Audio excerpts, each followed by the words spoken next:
السلام علیکم ورحمۃ اللہ وبرکاتہ۔ ناظرین کرام خوش آمدید کہتے ہیں کیو ٹی وی کی لائیو نشریات ماہ رمضان مبارک کے تعلق سے، اور ان مبارک راتوں میں ہم قرآن پاک کو سیکھنے سمجھنے کی کوشش کر رہے ہیں۔ دورہ ترجمہ قرآن کا سلسلہ جاری ہے، سورۃ البقرہ کا مطالعہ کر رہے ہیں۔ 31 رکوعوں کا مطالعہ مکمل ہوا۔ گھریلو زندگی، خاندانی زندگی، معاملات کے حوالے سے رہنمائی سامنے آئی۔ اب پھر قتال اور انفاق کا ذکر آ رہا ہے۔ سورۃ البقرہ کی آیت نمبر 243 243 سے مطالعہ شروع کر رہے ہیں۔ اعوذ باللہ من الشیطان الرجیم، بسم اللہ الرحمن الرحیم۔ الم تر الی الذین خرجوا من دیارہم وہم الوف حذر الموت، کیا آپ نے لوگوں کو نہیں دیکھا جو اپنے گھروں سے نکلے موت کے ڈر سے، وہ ہزاروں کی تعداد میں تھے۔ فقال لهم اللہ موتوا، پس اللہ تعالیٰ نے ان سے فرمایا کہ تم مر جاؤ۔ ثم احیاہم، پھر اللہ تعالیٰ نے انہیں زندگی عطا فرمائی۔ ان اللہ لذو فضل علی الناس ولکن اکثر الناس لا یشکرون، بے شک اللہ تعالیٰ لوگوں پر فضل فرمانے والا ہے لیکن اکثر لوگ شکر ادا نہیں کرتے۔ بنی اسرائیل کی تاریخ کا یہ واقعہ ہے، زیادہ تفصیلات تو معلوم نہیں۔ معلوم ہوتا ہے کہ بعض لوگوں کو اللہ تعالیٰ نے قتال فی سبیل اللہ کا حکم دیا اور انہوں نے فرار اختیار کرنا چاہا تو اللہ نے ان کو موت دی، دوبارہ زندگی عطا کی، مرنے کے بعد دوبارہ زندگی۔ ایسے کئی واقعات البقرہ میں پہلے بھی ہم پڑھ چکے ہیں۔ وَقَاتِلُوا فِي سَبِيلِ اللَّهِ وَاعْلَمُوا أَنَّ اللَّهَ سَمِيعٌ عَلِيمٌ، اور تم اللہ تعالیٰ کے راستے میں جنگ کرو اور جان لو کہ اللہ تعالیٰ بے شک سننے والا، علم رکھنے والا ہے۔ مَنْ ذَا الَّذِي يُقْرِضُ اللَّهَ قَرْضًا حَسَنًا، کون ہے جو اللہ تعالیٰ کو قرض حسن دے؟ کیا پیاری پکار ہے رب کائنات کی طرف سے میری آپ کی بندوں کی ترغیب و تشویق کے لیے۔ اللہ خالق بھی ہے، مالک بھی، ہم محتاج ہیں، اللہ کو کسی شے کی ضرورت نہیں، مگر بندہ جو راہ خدا میں خرچ کرتا ہے اللہ تعالیٰ اپنے ذمہ اس کو قرض قرار دیتا ہے کہ یہ وہ اماؤنٹ ہے، میں تجھے لوٹاؤں گا اور بڑھا چڑھا کر دوں گا۔ اس کی شان کریمی، دیا ہوا اس کا خرچ کرنے کی توفیق وہ دے گا، قبول وہ فرما دے تو اس کی عطا بڑھا چڑھا کر دے، عطا ہی عطا، ہمارا کیا کمال، مگر بندوں کی ترغیب و تشویق کے لیے اللہ تعالیٰ فرما رہا ہے من ذا الذی یقرض اللہ قرضا حسنا، کون ہے جو اللہ تعالیٰ کو قرض دے قرض حسن۔ قرض وہ رقم جس کا ادا کرنا لازم ہوتا ہے، اس کی شان کریمی کا بیان۔ حسن کیا ہے؟ حسن نیت کے ساتھ ہو، حلال میں سے ہو، اللہ کی راہ میں خرچ کرنا۔ اور قرض حسن وہ مال بھی بتایا گیا جو اللہ تعالیٰ کے کلمے کی سربلندی کے لیے خرچ کیا جائے، اور بار بار سورۃ البقرہ میں امت سے مطالبہ ہو رہا ہے، امت سے خطاب ہو رہا ہے، قتال کے تقاضے بھی آ رہے ہیں اور اللہ کے کلمے کی سربلندی کے لیے مال خرچ کرنے کے تقاضے بھی آ رہے ہیں۔ فَيُضَاعِفَهُ لَهُ أَضْعَافًا كَثِيرًا، پھر اللہ تعالیٰ اسے کئی گنا زیادہ بڑھا دے۔ کتنا اللہ تعالیٰ بڑھا دیتا ہے؟ 700 گنا اور اس سے زائد بھی، آئندہ پڑھیں گے البقرہ آیت نمبر 261 میں انشاءاللہ۔ واللہ یقبض ویبسط، اور اللہ تعالیٰ تنگی بھی فرما دیتا ہے اور فراخی کشادگی بھی عطا فرماتا ہے، جس کو چاہے گا زیادہ دے گا، جس کو چاہے گا کم دے گا، یہ اللہ تعالیٰ کی مشیت اور حکمت کے مطابق۔ وَإِلَيْهِ تُرْجَعُونَ، اور اسی اللہ سبحانہ وتعالیٰ کی طرف تم لوٹائے جاؤ گے۔ اگلا واقعہ بھی بنی اسرائیل کی تاریخ سے آ رہا ہے، اور اس واقعے کے تناظر میں ذہن میں رہے بدر کا ذکر آئے گا، یعنی بدر کا میدان سجنے والا ہے۔ ہجرت مدینہ کے بعد سورۃ البقرہ کا نزول ہو رہا ہے، تو نبی اکرم علیہ السلام کے پیارے صحابہ کرام کو رضی اللہ تعالی عنہم اجمعین غزوہ بدر کے لیے گویا کہ تیار کیا جا رہا ہے، اور تاریخ بنی اسرائیل کا واقعہ آ رہا ہے۔ موسیٰ علیہ السلام کے بعد یوشع بن نون وہ ان کے دور میں نبی ہوئے، فلسطین فتح ہوا، مگر انہوں نے 12 الگ الگ مختصر چھوٹی حکومتیں قائم کر لی، پھر ان میں انتشار پیدا ہوا اور بعد میں ان پر دنیا تنگ کر دی گئی۔ موسیٰ علیہ السلام کی تقریباً 3 صدیوں کے بعد کا یہ واقعہ بیان ہو رہا ہے کہ بڑی مشکلات ان پر آ گئی تھیں، اور اس وقت ان کے پیغمبر سموئیل تھے، اور ان سے ان لوگوں نے درخواست کی تھی کوئی بادشاہ ہمارے لیے مقرر کریں جس کی معیت میں، جس کے ساتھ مل کر ہم جنگ کریں، علاقہ فتح کریں۔ اس پس منظر کو ذہن میں رکھیے، ارشاد ہوا الم تر الی الملأ من بنی اسرائیل من بعد موسیٰ، کیا آپ نے نہیں دیکھا بنی اسرائیل کی ایک جماعت کی طرف کہ موسیٰ علیہ السلام کے بعد ہوئے، اذ قالوا لنبی لہم بعث لنا ملکا نقاتل فی سبیل اللہ، جبکہ انہوں نے اپنے نبی سے کہا کہ ہمارے لیے ایک بادشاہ مقرر کر دیجئے تاکہ ہم اللہ تعالیٰ کی راہ میں جنگ کریں۔ قال هل عصیتم ان کتب علیکم القتال الا تقاتلوا، نبی علیہ السلام نے فرمایا یہ بھی تو ہو سکتا ہے کہ اگر تم پر جنگ فرض کر دی جائے تو تم جنگ نہ کرو۔ قالوا، لوگوں نے کہا وما لنا الا نقاتل فی سبیل اللہ وقد اخرجنا من دیارنا وابنائنا، وہ کہنے لگے اور ہمیں ایسا کیا ہوا کہ ہم اللہ تعالیٰ کی راہ میں جنگ نہ کریں، اور یقیناً ہم اپنے گھروں سے اور اپنی آل اولاد سے نکالے گئے ہیں۔ تو یہ پس منظر ذہن میں رہے، اور بدر کا مارکا بھی سجے گا، صحابہ اکرام بھی گھر بار کو چھوڑ کر آئے تھے، اب قتال کا تقاضا ان کے سامنے بھی آئے گا، انہوں نے پورا کیا۔ ادھر جو لوگ تو ان میں کچھ لوگوں نے نافرمانی بھی کی، البتہ واقعہ جاری ہے۔ فلما کتب علیہم القتال تولوا الا قلیلا منہم، پھر جب ان پر جنگ فرض کر دی گئی تو ان میں سے چند ایک کے سوا سب پھر گئے، کچھ ہی تھے جو استقامت کا مظاہرہ کرنے والے تھے، باقی بھاگ لیے۔ واللہ علیم بالظالمین، اور اللہ تعالیٰ ظالموں سے خوب واقف ہے۔ وقال لهم نبیہم، اور ان سے ان کے نبی علیہ السلام نے فرمایا، ان اللہ قد بعث لکم طالوت ملکا، بے شک اللہ تعالیٰ نے تمہارے لیے طالوت کو بادشاہ مقرر کیا ہے۔ قالوا، ان لوگوں نے کہا، انا یکون لہ الملک علینا، کیسے ہم پر اس کی بادشاہت قائم ہو سکتی ہے؟ وَنَحْنُ أَحَقُّ بِالْمُلْكِ مِنْهُ وَلَمْ يُؤْتَ سَاعَةً مِنَ الْمَالِ، حالانکہ ہم اس سے زیادہ ہیں بادشاہت کے حقدار ہونے کے اعتبار سے، اور اسے تو مال میں سے وسعت نہیں دی گئی۔ معاف کیجیے گا، یہ دنیا پرستوں کا قول ہے۔ دنیا پرست آدمی پیٹ کے راستے سے ہی سوچتا ہے اور مال ہی کی بنیاد پر کسی کو اونچا نیچا سمجھتا ہے۔ یہ دنیا پرستوں کا، یہ طالوت کو کیوں ہم پر بادشاہ مقرر کر دیا جائے گا یا مقرر کر دیا گیا ہے؟ حق تو ہمارا ہے، اس کے پاس تو مال بھی نہیں۔ یہ ہے ظاہر پرستی کا فتنہ جس میں دنیا پرست لوگ مبتلا ہو جاتے ہیں۔ جواب عطا ہو رہا ہے، قال، نبی علیہ السلام نے فرمایا، ان اللہ اصطفاہ علیکم وزادہ بسطۃ فی العلم والجسم، بے شک اللہ تعالیٰ نے اس طالوت کو تم پر چن لیا ہے اور اسے زیادہ وسعت دی ہے، علم میں بھی اور جسم میں بھی، دونوں ضروری ہیں۔ جسمانی قوت بھی دی ہے اور اللہ نے علم کی صلاحیت بھی عطا کی ہے، تو اہمیت علم کی ہے، مال کی نہیں۔ افضل علم ہے، مال نہیں۔ واللہ یؤتی ملکہ من یشاء، اور اللہ تعالیٰ جسے چاہتا ہے اپنی ملک میں سے یا بادشاہت میں سے عطا کرتا ہے، اختیار میں سے عطا کرتا ہے۔ واللہ واسع علیم، اور اللہ تعالیٰ بہت وسعت والا، خوب علم رکھنے والا ہے۔ وقال لهم نبیہم ان آیۃ ملکہ ان یأتیکم التابوت فیہ سکینۃ من ربکم، اور انہیں ان کے نبی علیہ السلام نے فرمایا کہ بے شک ان کی حکومت کی، یعنی طالوت کی حکومت کی نشانی یہ ہے کہ تمہارے پاس تابوت یعنی صندوق آئے گا، اس فیہ سکینۃ من ربکم، اس میں تمہارے رب کی طرف سے تسکین کا سامان ہوگا، وبقیۃ مما ترک آل موسیٰ و آل ہارون، اور چھوڑی ہوئی چیزیں ہوں گی جو آل موسیٰ اور آل ہارون نے چھوڑی تھیں، تحملہ الملائکہ، اسے فرشتے اٹھا لائیں گے۔ ان فی ذلک لآیۃ لکم ان کنتم مؤمنین، بے شک اس میں تمہارے لیے یقیناً ایک نشانی ہے اگر تم ایمان والے ہو۔ ایک تو بتا دیا کہ جناب طالوت کو اللہ تعالیٰ نے جو بادشاہ بنایا تو علم بھی عطا فرمایا، جسم بھی، اور ان کی حکومت کی نشانی کیا ہوگی؟ حضرت سموئیل علیہ السلام جو نبی ہیں وہ اپنے لوگوں کو بتا رہے ہیں، تابوت سکینہ تمہیں مل جائے گا۔ یہ ایک بڑا برکتوں والا صندوق تھا، اور ایک رائے کے مطابق اس میں عصائے موسیٰ علیہ السلام کا عصا، کچھ الواح تختیاں اور دیگر متبرک چیزیں بھی تھیں، اور برسوں کے گزر جانے کی وجہ سے وہ ظالم قوم اس کو نکال کر کبھی لے گئی تھی، اور اب اس کی کیفیت یہ ہوگی وہاں سے وہ صندوق یہاں پر آ جائے گا، اور یہ علامت ہوگی جناب طالوت کے اللہ تعالیٰ کی طرف سے بادشاہ مقرر کیے جانے کی۔ اور پھر ہوا یہ کہ جو ظالم قوم اس صندوق کو لے گئی تھی، وہاں طاعون، پلیگ جیسا مرض اور دیگر وبائیں آئیں، اور انہوں نے سمجھے اس صندوق کو ہم چھین کر لے کر آئے، اس کی وجہ سے ہے، انہوں نے بیل گاڑی پر لاد دیا، رکھ دیا اس کو اور ہانک دیا۔ اللہ تعالیٰ کا کلام بتاتا ہے تحملہ الملائکہ، اسے فرشتے اٹھا لائیں گے، اللہ تعالیٰ کی تدبیر کے مطابق یہ صندوق ان کو واپس مل گیا۔ ان فی ذلک لآیۃ لکم ان کنتم مؤمنین، بے شک اس میں تمہارے لیے یقیناً نشانی ہے اگر تم واقعتاً ایمان والے ہو تو اس بات کو سمجھو۔ آج یہود کا یہ خیال ہے کہ مسجد اقصیٰ کے نیچے صندوق موجود ہے، اور وہ جو سارا سینیریو بن رہا ہے یہود کی طرف سے، اور اسلام دشمنی کا معاملہ بھی ہے، مسجد اقصیٰ کے خلاف سازشوں کا معاملہ بھی ہے، کہہ رہے کہ وہ وہیں پہ نیچے کہیں ہے، تو اس کو شہید کرنے کے ناپاک ارادے بھی ہیں۔ یہ ہے وہ سارا سینیریو آگے جو مستقبل کا معاملہ ہے وہ بنتا ہوا دکھائی دے رہا ہے۔ اگلا رکوع ہے 33واں رکوع سورۃ البقرہ کا، اور جناب طالوت کا واقعہ جاری ہے، اور ان کی فوج تیار ہے، اور جالوت ہے مشرک سردار اور مشرک قوم کا سردار۔ طالوت نیک آدمی ہے، نیک بادشاہ ہے، سامنے جالوت کا لشکر، مقابلے کا معاملہ آ رہا ہے، تو وہ اپنی فوج کا مورال چیک کر رہے ہیں، ان کا ڈسپلن چیک کر رہے ہیں، یہ میری اطاعت کریں گے نہیں، اس واقعے کو اللہ تعالیٰ بیان فرما رہا ہے۔ ارشاد ہوا فلما فصل طالوت بالجنود، پھر جب طالوت لشکر کے ساتھ باہر نکلے، قال ان اللہ مبتلیکم بنہر، تو انہوں نے فرمایا کہ بے شک اللہ تعالیٰ ایک نہر سے تمہاری آزمائش فرمانے والا ہے، یعنی پانی کے ذریعے. فمن شرب منہ فلیس منی، پس جس نے اس میں سے پانی پی لیا وہ مجھ سے نہیں. ومن لم یطعمہ فانہ منی، اور جس نے اس میں سے پانی نہیں چکھا تو بے شک وہ مجھ سے ہے.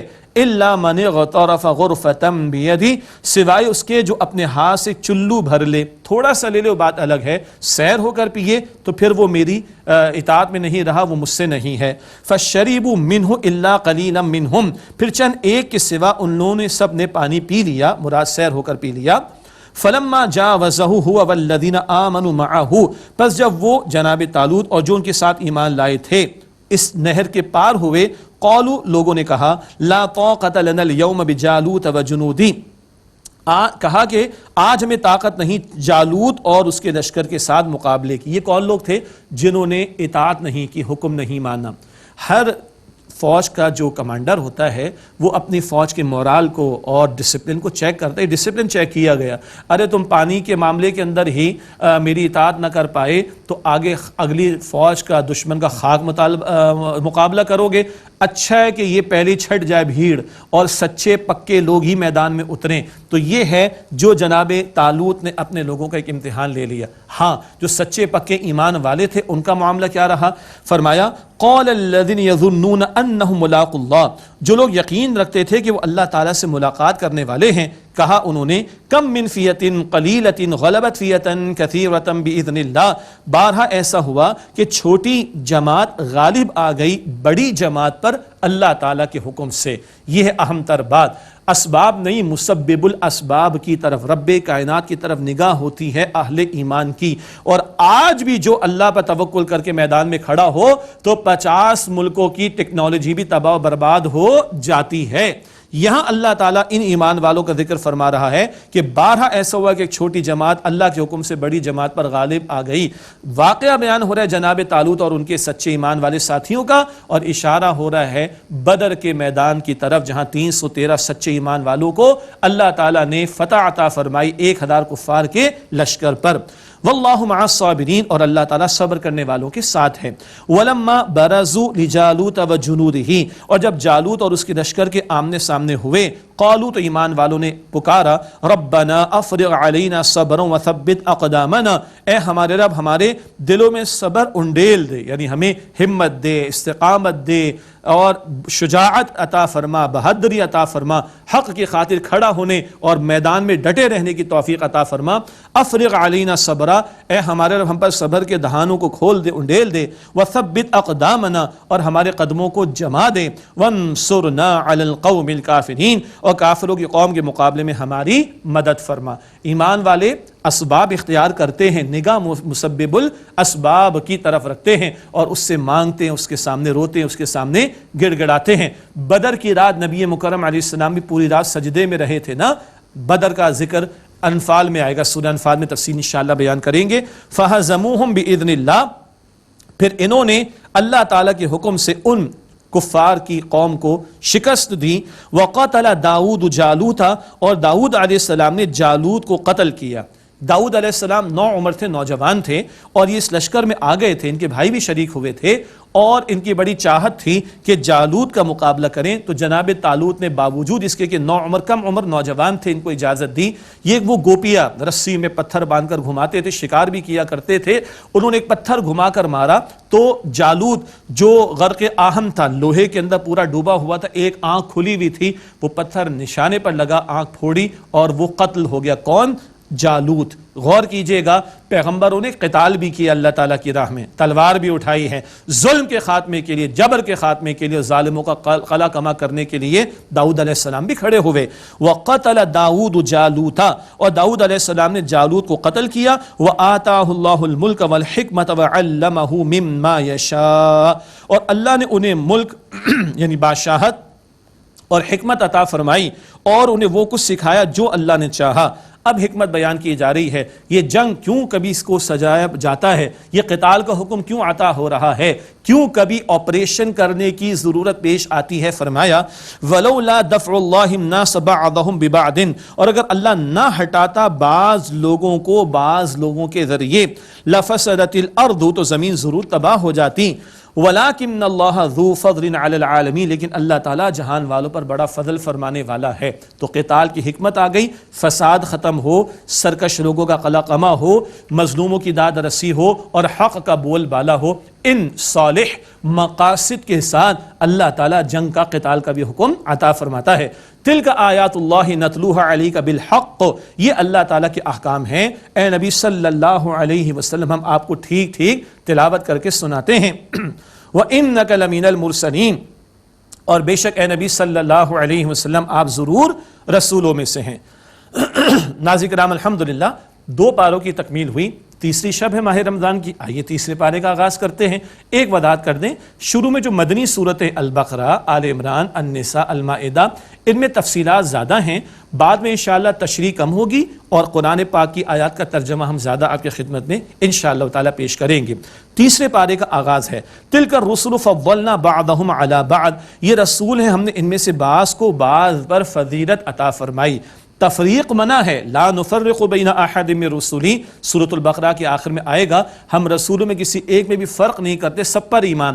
تفضیل یعنی فضیلت کا اللہ تعالیٰ بیان خود عطا فرما رہا ہے۔ یہ رسول ہیں ہم نے ان میں سے بعض کو بعض پر فضیلت عطا فرمائی۔ منہم من کلم اللہ، ان میں سے بعض سے اللہ تعالیٰ نے کلام فرمایا، موسیٰ علیہ السلام کلیم اللہ قرار پائے۔ ورفع بعضهم درجات، اور ان میں سے بعض کے درجات بعض پر اللہ تعالیٰ فرما رہے ہیں ہم نے بلند کیے۔ وآتینا عیسی ابن مریم البینات، اور ہم نے مریم علیہ السلام کے بیٹے عیسیٰ علیہ السلام کو واضح نشانی عطا فرمائی، مراد معجزات۔ وَأَيَّدْنَاهُ بِرُوحِ الْقُدُسِ، اور ہم نے روح القدس یعنی جبریل امین کے ذریعے ان کی تائید فرمائی۔ مزید انبیاء علیہ السلام کا تذکرہ آئندہ بھی آئے گا، اور موسیٰ علیہ السلام کے معجزات کا مزید بیان، عیسیٰ علیہ السلام کے معجزات کا بیان، وہ آئندہ انشاءاللہ ہم پڑھتے رہیں گے۔ آگے ایک اہم نقطہ آ رہا ہے، اور وہ کیا ہے؟ زندگی امتحان کے لیے ہے، اور اللہ تعالیٰ نے لوگوں کو اختیار دیا، جو چاہے نیک بنے، جو چاہے بدی کی طرف جائے، اسی طرف اللہ پھر اس کو چلا دیتا ہے۔ یہ نقطہ ذہن میں رکھ کر آیت کا اگلا حصہ سمجھتے ہیں۔ وَلَوْ شَاءَ اللَّهُ مَا اقْتَتَلَ الَّذِينَ مِن بَعْدِهِم مِن بَعْدِ مَا جَاءَتْهُمُ الْبَيِّنَاتُ، اور اگر اللہ تعالیٰ چاہتا تو وہ باہم نہ لڑتے جو ان کے بعد ہوئے، اس کے بعد کہ جبکہ ان کے پاس واضح نشانیاں آ گئیں۔ وَلَكِنِ اخْتَلَفُوا، لیکن ان لوگوں نے اختلاف کیا۔ فَمِنْهُم مَّنْ آمَنَ، پس ان میں سے کوئی ایمان لایا، یہ پس پازیٹیو سائیڈ آ گئی۔ وَمِنْهُم مَّن كَفَرَ، اور ان میں سے کسی نے کفر کیا۔ اللہ تعالیٰ نے اختیار دیا، جو چاہو سو کرو۔ سورۃ دہر کے شروع میں 29 پارے میں اما شاکرا و اما کفورا، چاہو شکر گزار بنو چاہو ناشکرے بنو۔ یہاں بھی ذکر آ گیا کچھ ایمان لائے اور کچھ نے کفر کی روش اختیار کی۔ وَلَوْ شَاءَ اللَّهُ مَا اقْتَتَلُوا، اور اگر اللہ تعالیٰ چاہتا تو وہ باہم نہ لڑتے۔ کیا مطلب؟ زبردستی اللہ تعالیٰ کسی کو نیکی کی طرف نہیں لاتا، زبردستی معاذ اللہ کسی کو گناہ کی طرف لے کر نہیں جاتا۔ اگر اللہ بندوں کا یہ اختیار روک لے تو پھر امتحان کا مقصد فوت ہو جائے گا۔ زندگی امتحان کے لیے اختیار دے دیا، جو چاہو سو کرو۔ وَلَكِنَّ اللَّهَ يَفْعَلُ مَا يُرِيدُ، لیکن اللہ تعالیٰ جو چاہتا ہے وہ کرتا ہے۔ ہاں، نیکی کی توفیق اللہ دیتا ہے، اس میں اللہ کی رضا بھی شامل ہوتی ہے۔ بدی کرتا ہے بندہ، زبان استعمال کرے گا جھوٹ بولنے کے لیے، اجازت اللہ دے گا، مگر اس میں اللہ تعالیٰ کی رضا شامل نہیں ہوتی۔ اگلی آیت کریمہ ہے، اس میں آخرت کا تذکرہ ہمارے سامنے آ رہا ہے، اور پھر آیت الکرسی بھی ہے، اور اس کے بعد ہدایت کے حوالے سے بہت اہم نکات ہمارے سامنے انشاءاللہ آئندہ آتے رہیں گے۔ ارشاد ہوا، یا ایھا الذین آمنو، اے وہ لوگوں جو ایمان لائے ہو، انفقوا مما رزقناکم من قبل ان یأتی یوم، اس میں سے خرچ کرو جو ہم نے تمہیں عطا فرمایا بطور رزق، اس سے پہلے کہ ان یأتی یوم، وہ دن آ جائے، لا بیع فیہ ولا خلۃ ولا شفاعہ، جس میں نہ کوئی خرید و فروخت کام آئے گی، نہ دوستی اور نہ کوئی سفارش۔ آج موقع ہے، خرچ کر لو، جو رزق اللہ نے عطا فرمایا اس میں سے لگا دو۔ رزق ہر نعمت جو اللہ تعالیٰ نے عطا فرمائی، جان ہو، مال ہو، صلاحیت ہو، اولاد، لگا دو اس دن، یعنی قیامت سے پہلے، کہ جس میں خرید و فروخت کام نہیں آئے گی، نہ دوستی نہ کوئی سفارش۔ شفاعت حق ثابت شدہ ہے، جھوٹی سفارش کام نہیں آئے گی۔ والکافرون هم الظالمون، اور کافر ہی ظالم ہیں۔ یہاں عملاً کفر کا ذکر آ رہا ہے، جو آخرت کی تیاری نہیں کر رہے وہ عملی اعتبار سے کیا کر رہے ہیں؟ کفریہ روش پر ہیں۔ اللہ حفاظت فرمائے ہمیں ہماری، اور آخرت کی تیاری کی توفیق عطا فرمائے۔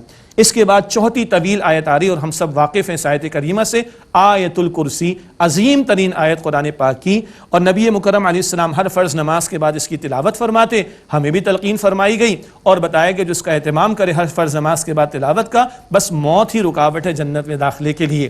توحید باری تعالیٰ کا عظیم خزانہ یہاں پر ہے، تقریباً 10 جملے ہیں شان باری تعالیٰ کے تعلق سے۔ ارشاد ہوا اللہ لا الہ الا ہو، اللہ اس کے سوا کوئی معبود نہیں، الحی القیوم، از خود وہ زندہ ہے اور ہر ایک کو تھامنے والا، کائنات بنانے والا، چلانے والا، زندگی دینے والا، موت دینے والا اللہ۔ یہ اللہ تعالیٰ کی شان قدرت اور عظمتوں کا بیان۔ لا تأخذہ سنۃ ولا نوم، نہ اسے اونگ آتی ہے اور نہ نیند آتی ہے۔ یہ سب آنا تو زوال کی علامت ہے، کمزوری کی علامت ہے، اور اللہ سبحان اللہ پاک ہے، کوئی کمزوری اس کے ساتھ وابستہ نہیں۔ ہم غافل ہو جاتے ہیں، اللہ کی نظر کرم ہر وقت ہماری طرف، اللہ کی توجہ ہر وقت ہماری طرف رہتی ہے، ہمیں تو غفلت بھی آ جاتی ہے۔ لہو ما فی السماوات وما فی الارض، اللہ ہی کے لیے جو کچھ آسمانوں میں ہے اور زمین میں ہے، ملکیت اس کی ہے، ہم تو امین ہے، کسٹوڈین ہے، سب کچھ اس کا ہے۔ لہو ما فی السماوات وما فی الارض، اللہ ہی کے لیے جو کچھ آسمانوں اور زمین میں ہے۔ من ذا الذی یشفع عندہ الا باذنہ، کون ہے جو شفاعت کر سکے اللہ تعالیٰ کے حضور مگر اس کی اجازت سے، اس کے حکم سے شفاعت کا اختیار عطا ہوگا۔ اللہ تعالیٰ کی مرضی کے بغیر کوئی شفاعت نہیں کر سکتا۔ ہاں انبیاء کریں گے، صالحین کریں گے، نیک لوگ کریں گے، مگر اللہ کے اذن سے، اور بعد میں پڑھیں گے سورہ طٰہٰ میں، اس کے لیے ہوگی شفاعت جس کے لیے اللہ تعالیٰ پسند فرمائے گا۔ اللہ ہم سب کو نبی مکرم علیہ السلام کی شفاعت عطا فرمائے۔ یعلم ما بین ایدیہم وما خلفہم، اللہ تعالیٰ جانتا ہے جو ان لوگوں کے سامنے، جو ان کے پیچھے، جو کر رہے ہیں وہ بھی جانتا ہے، جو کر چکے وہ بھی اللہ تعالیٰ جانتا ہے۔ اللہ کو بتانے کی ضرورت نہیں کہ اللہ بڑا نیک بندہ ہے تو اس کو معاف فرما دے، اللہ سب کو جانتا ہے۔ ہاں انبیاء شفاعت کریں گے، نیک لوگ شفاعت کریں گے، ان کو اعزاز اللہ عطا فرمائے گا، اللہ کو سب کچھ معلوم ہے۔ وَلَا يُحِيطُونَ بِشَيْءٍ مِّنْ عِلْمِهِ إِلَّا بِمَا شَاءَ، اور وہ احاطہ نہیں کر سکتے اس اللہ کے علم سے کچھ بھی مگر اتنا جتنا اللہ چاہے۔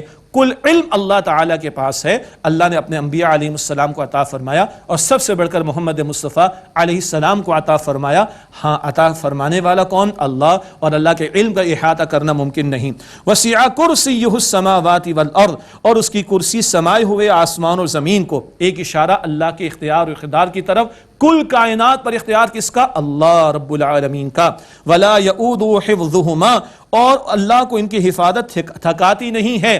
ہم سوتے ہیں، اللہ کو کوئی حاجت نہیں، اس کو اونگ بھی نہیں آتی، نیند بھی نہیں آتی، کل کائنات کو چلانا اس کے لیے کچھ دشوار نہیں۔ وَهُوَ الْعَلِيُّ الْعَظِيمُ، اور وہ اللہ بہت بلند مرتبے والا، بہت عظمتوں والا ہے۔ یہ توحید باری تعالیٰ کا بڑا قیمتی خزانہ، اللہ ان مفاہیم کے ساتھ آیت الکرسی کی تلاوت اور نمازوں کے بعد بھی اس کی تلاوت کو، اور رات کو سوتے وقت بھی اس کی تلاوت کی توفیق عطا فرمائے۔ ناظرین کرام، اسی کے ساتھ بیان مکمل ہوتا ہے، آئیے دعا کر لیتے ہیں مختصراً۔ بسم اللہ الرحمن الرحیم، اللہم صلی علی محمد وعلی آل محمد وبارک وسلم۔ ربنا تقبل منا انک انت السمیع العلیم وتب علینا انک انت التواب الرحیم۔ اے اللہ ان ساری محنتوں کو اپنی بارگاہ میں قبول فرما لے۔ یا اللہ ہم سب کی، ہمارے ماں باپ کی، ہمارے گھر والوں کی، تمام مسلمانوں کی مغفرت فرما۔ اے اللہ اس ماہ مبارک کی قدر کرنے کی توفیق دے، قرآن پاک سے تعلق کی مضبوطی کی توفیق دے، ہمارے صغیرہ کبیرہ تمام گناہوں کو بخش دے۔ اے اللہ ہمیں سچی توبہ کی توفیق عطا فرما دے۔ اے اللہ عفت والی پاکیزگی والی زندگی عطا فرما دے۔ اے اللہ ہم سب کے حساب کو آسان فرما دے۔ اے اللہ قیامت کی ذلت اور رسوائی سے بچا دے۔ اے اللہ روز قیامت نبی اکرم صلی اللہ علیہ وسلم کی شفاعت نصیب فرما دے۔ یا اللہ ہم سب کو جہنم سے آزاد فرما دے۔ یا اللہ ہم سب کو جنت الفردوس عطا فرما دے۔ یا اللہ ہم سب سے راضی ہو جا۔ یا اللہ ہم سب سے راضی ہو جا۔ یا اللہ ہم سب سے راضی ہو جا۔ وصلی اللہ علی النبی الکریم وعلی آلہ واصحابہ اجمعین برحمتک یا ارحم الراحمین۔